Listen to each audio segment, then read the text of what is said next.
In the twilight of my years, my mind often wanders back, sifting through the countless scenes I've witnessed. Some bring a faint smile, but most leave a familiar ache in my chest. The world, you see, does not play fair. This is a truth I've come to know intimately. When I was a boy, my days were forged in labor. There was no alternative. I remember the sharp pangs of a stomach empty for too long. Now I watch a new generation, children growing up in spacious homes with manicured lawns. They are strangers to the kind of hardship that shaped me, and this disconnect saddens me. My eyes are often drawn to a young boy, perhaps 7 or 8 years old. Let's call him Liam.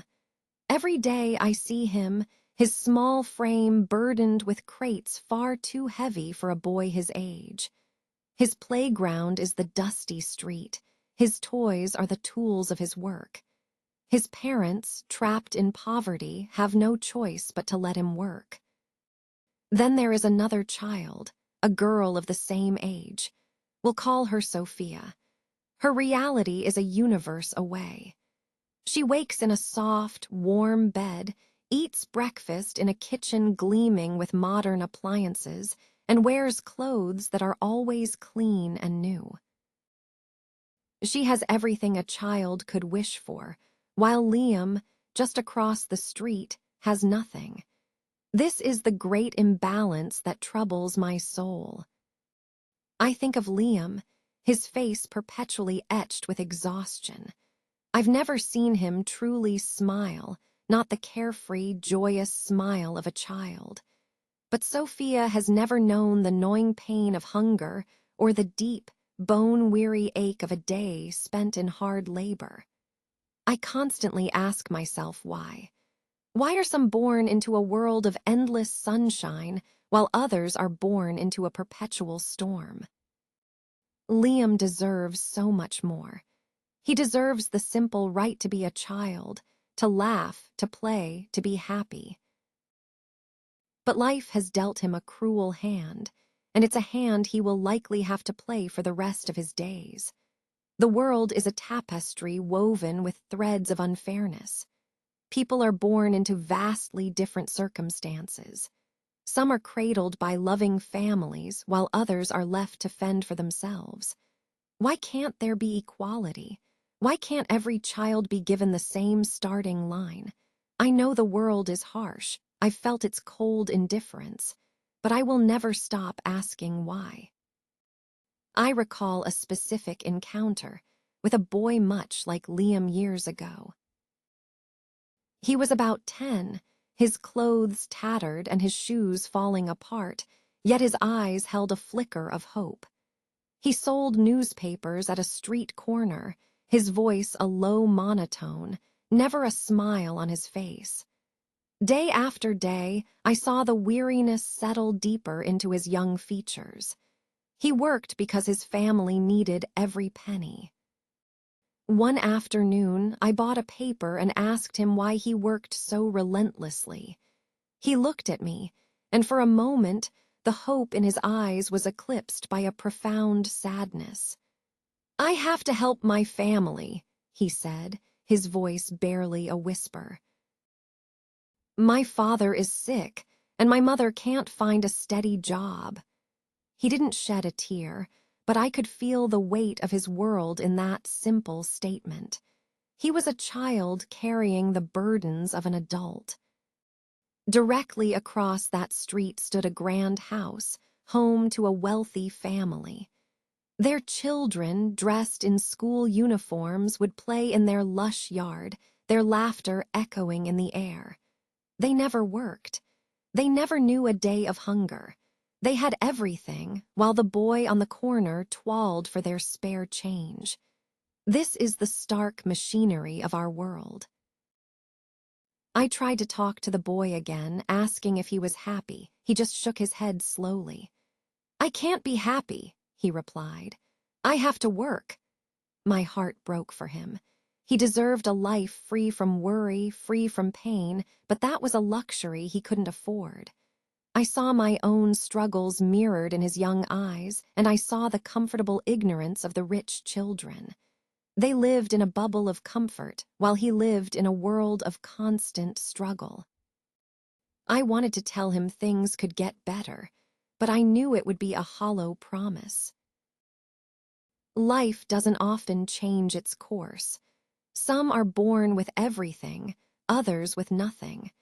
That is the unvarnished truth of the world we inhabit. I still think of that newspaper boy and wonder where he is now. I hope life has shown him some kindness. But I know the world's structure hasn't changed. It remains fundamentally unfair. And then there was the girl, much like Sophia. She lived in a large house surrounded by a stunning garden. Her clothes were always immaculate, her shoes pristine. She went to a good school and had every advantage. She was a stranger to suffering, to hunger, to exhaustion. One day, I watched her playing in her garden, a picture of pure joy. She chased butterflies, her laughter as bright as the flowers around her.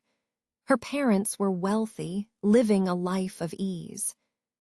As I watched her, a wave of anger washed over me. How could she exist in such blissful ignorance while boys like Liam suffered just to survive? Why was she blessed with such luck? Life was not fair. It was not right. The girl was born into a world of comfort. The boy was born into a world of struggle. I wanted to bridge that gap, to make her see the world outside her perfect garden. But she lived in her own reality, a place where everything was perfect. That is the way of the world. Some are born with a silver spoon, while others are born with a heavy burden.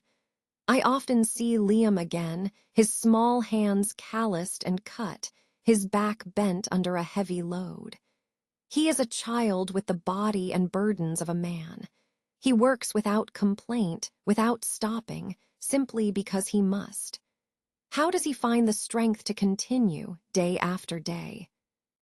I contrast his life with Sophia's. She is surrounded by love, comfort, and safety.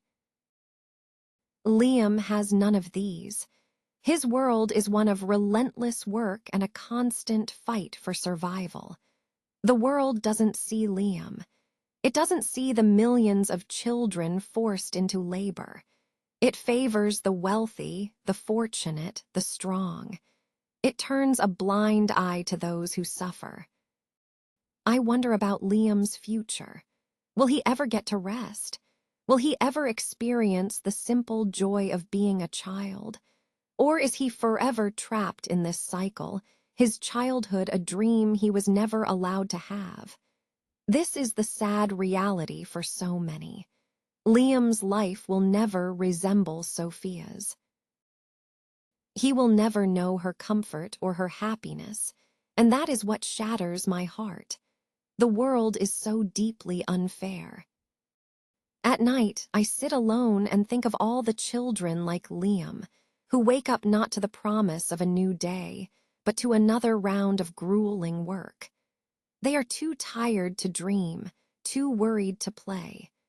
And then I think of Sophia, waking up in her cozy bed, oblivious to the struggle happening just beyond her garden wall. Does anyone stop to think about Liam? Does anyone care about his suffering? Or is he just another invisible casualty in a world that rushes past? He has no choice. He cannot change the system. He can only endure day by day, hoping for a miracle that may never come. His story is the story of the forgotten, the left behind. And it is a story that repeats itself endlessly as long as the world stays as it is. The injustice of it all is a weight on my soul. Why must one child live in hardship while another lives in luxury? It defies all reason. Liam's future seems pre-written, a life of hard work, pain, and struggle. And yet, others take their fortune for granted, never realizing how lucky they are. I wish for a different world, a world where no child has to sacrifice their youth to survive, a world where every child has a life filled with love, laughter, and opportunity. But until that day comes, all I can do is bear witness. All I can do is tell the story of Liam and the unfair world he inhabits. Perhaps the world won't change today or tomorrow. But maybe, just maybe, if enough people hear his story and truly care, we can begin to make a difference. This is the heavy truth I carry with me always. The world is unfair, but we must never stop striving to make it better.